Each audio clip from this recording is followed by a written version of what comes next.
Welcome back, everyone, to the Bears Profit Plays YouTube channel. Today is Saturday, September 21st. I'm back breaking down a few more plays in the MLB for Saturday. We're going to start with a matchup between the Chicago Cubs going up against the Washington Nationals, and then the best bet of the day.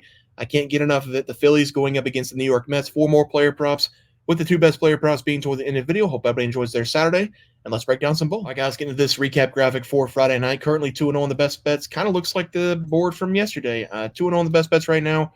0-2 on the graphic plays. Francisco Lindor unable to go against the Philadelphia Phillies. Looked good for the Mets early in that game, up 2-0, but the Phillies, I think they ended up winning something like 12-2, or it's 12-2 right now. They still might be going, but Mets money line, I already gave myself a loss for that one. Ellie had a single, nothing more, even though he had like 5 or 6 at-bats. Reds money line dominated the Pirates. They got to Mitch Keller early.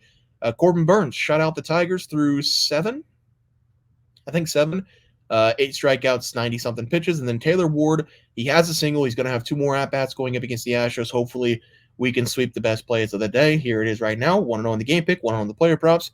Hopefully, Taylor Ward comes through for us. We can sweep the board and try to continue to sweep the board on Saturday as we look at the Nationals going up against the Cubs. I'd love to maybe back the Nationals one of these days again, but until we get a new season and until we get some new pitching, until we get a new manager, I've got to fade them. We do have one of our better arms on the mound in this game, Mackenzie Gore, the left-hander, but unfortunately for him, the Nats are not going to be able to give him a lot of run support. We had Trevor Williams back on the mound yesterday. He only gave up 1 run. He almost took the loss. So the run for the Nationals over the last couple of days, they've not been coming. They're going to get a pretty good matchup going up against Kyle Hendricks. I've had my differences with Kyle Hendricks over the last couple of years, but every time that I bet against him, he seems to screw me. So this time I'm going to bet for him. I'm going to put money on him. Give me the Cubs here on the money line as the play. The numbers for Mackenzie Gore, he's had 5 consecutive games giving up under 2 runs going up against the Yankees, the Braves twice, and the Marlins twice. In these games, he has given up a total of 6 runs, going 6+ innings in 4 of the 5. But again, even if he doesn't give up a lot of runs to the Cubs, I don't think the Nationals are going to be able to produce any runs. Mackenzie Gore is coming into this game with a 4.17 ERA and a 1.49 WHIP.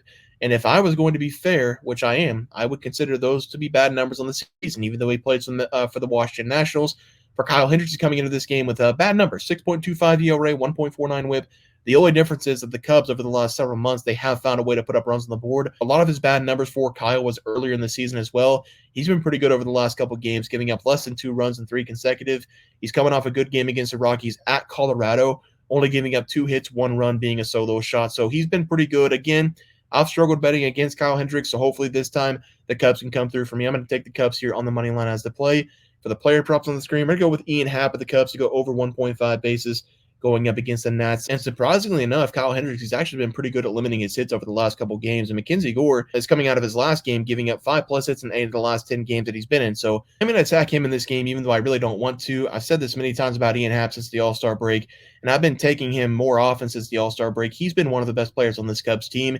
He's recorded double-digit hits in 4 of the last 7 games that he's been in. And on Thursday night, he did have another 3-hit game going up against the Nats. He is a switch hitter, so he's going to get to pick and choose what side of the plate he wants to be on. I like him to get the best of Mackenzie Gore in this matchup, over 1.5 bases as the play there.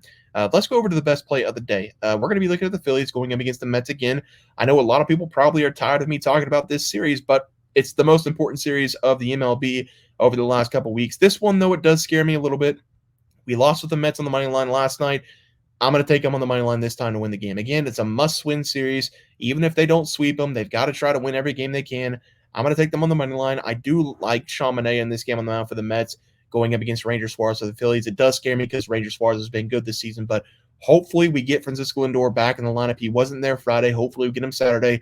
But this Mets team, I still think they're frisky. It's been very impressive over the last couple games that the Mets have still found a way to put up runs even without Lindor leading them off. Hopefully he is back in this one, but we're going to be looking at Ranger Suarez. He's been really good for the Phillies all season long. He has struggled over the last 3 or 4 games, though, and that's why I'm going to take the Mets. He's come into this game with a 3.13 ERA, a 1.14 WHIP, but over the last 4 games, he's given up 3+ runs in 3 of the 4. Against the Tampa Bay Rays, the Braves, and the Brewers, he's given up 3+ runs. And against the Rays, who have been one of the worst hitting teams in baseball, they put up 12 hits on him. For Chamonix, he's been wheeling and dealing for the Mets, only having 1 bad game over the last month going up against the Reds. He's now gone 3 of the last 4 games, giving up 1 run or less. And the impressive thing for him has been keeping the hits down over the last several months. In his last 10 starts for Chamonix, he's only given up 4 hits or less in 8 of those 10 starts. So he's been really good at limiting his hits, keeping people off base. He's now gone 6+ innings of work in 9 of the last 10 games for the Mets. I'm hoping we get the same outcome in this game. He's just got to keep doing what he's doing. Give me the Mets here on the money line of what should be a low-scoring game as the play. For the player prop on the screen, I'd love to take Lindor. I don't know if he's going to be in the game, though, so Bryce Harper over 1.5 bases is going to be the play because he's swinging the bat well. It's going to be a tough matchup going up against Chaminade, but Bryce Harper on the season, he does hit left-handed pitching better than right-handed pitching. Bryce Harper has collected at least one extra base hit in 3 of the last 4 games as well, so he has been very good hitting over the last couple games. If we go back to that series going up against the Mets the first time around, he recorded 3 hits in the 3 games, but 2 of those hits were home runs. He's always a dangerous player whenever he's at the plate, and if he is going to score, if he is going to have an extra base hit, might as well be a solo shot. So give me Bryce Harper here over 1.5 bases as the play. Let's go over to the best props of the day. We're going to start with the batting prop, looking at the Astros going up against the Angels. I'm going to take Jose Altuve in this one, over 1.5 bases going up against Reed Detmers and the Angels. This is a very, very, very good match for Jose Altuve, especially because he's been lights out going up against left-handed pitching. I'm going to start with the numbers for Detmers because early in the season, he's gone 5 or 6 consecutive games having 8+ strikeouts, not allowing very many runs. But as the season went on, he found himself hurt. He found himself in AAA ball. And ever since coming back to the majors, he's been very bad. He's now coming into this game with a 6.05 ERA. He's only had 3 games in the month of September that we've seen him in. But before that, he's only pitched in 1 game between May and September. He's now given up 5+ hits in 7 of the last 10 games that he's been in, and he's coming off a horrible start going up against the White Sox, giving up 7 runs, 7 hits, and 3 home runs. Jose Altuve is going to want that fastball in this game. He's hitting it very well in the season. 307 batting average against lefties. He has a 372 batting average, 16 extra base hits, doesn't get a lot of opportunities, but whenever he does, he makes the most of them. The next best pitch for Altuve is that slider, and we're going to see those 2 pitches 70% of the time in this game. He's hitting that slider 281. I think this one's going to be over in the first swing of the bat for Altuve. Give me the over 1.5 bases as the play. For the best pitching prop tonight, we're going to be looking at the St. Louis Cardinals going up against the Guardians. Give me Miles Mikolas over 2.5 runs going up against the Guardians. The Guardians this season not been very good going up against right-handed pitching, only having a batting average of 235, and that might cause some problems in this game because Miles Mikolas is a right-handed pitcher, but at the same time, this is one of the worst right-handed pitchers we've seen in the MLB this season. And if you take a look at the numbers down below in the left-hand corner, he can't keep his batting averages down. He has nearly a 300 batting average with his 2 favorite pitches that he throws, the fastball and the slider. And on the year, the Guardians, they love to hit both those pitches.